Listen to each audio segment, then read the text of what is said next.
بیزار کردن کو من در وقتا خیلی موقع بجوم عموما نمیفوره گفت داد خیلی دخترو ایش زنگ بزنه تو جوان خیلی زنگ بزنه خیلی یعنی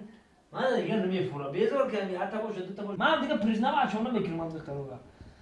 من خودم سری کرافاس چکم کو ایش زنگ بزنه تو جوان خیلی ناز اوش زنگ بزنه بیزار شدی من دخترم کی زنگ بزنه آخه؟ یعنی پری دخترو چرا دخترو زنگ بزنه؟ این پس زنگ نمیزنن آخه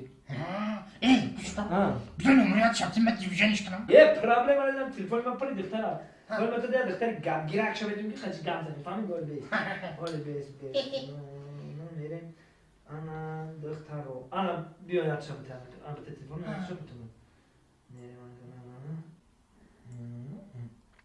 انا جونا انا حال کدوم میره گرام کدوم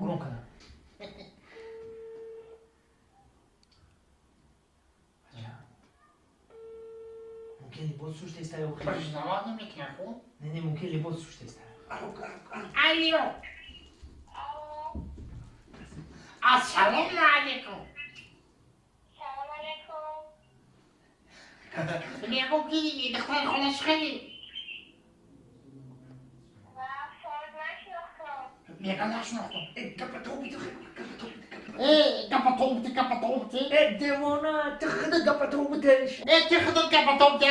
شرمنده ممکنه مش دیگه گپی دیگه بگو یکون گپی دیگه یکون گپی اینترست نمیگم بودا یکون گپی اینترست نمیگم کی اون دختر یکون گپی اینترست نمیگم گپش بده ما گپش من بگم نگم که دختر خاله بخشش نمرات نمیتی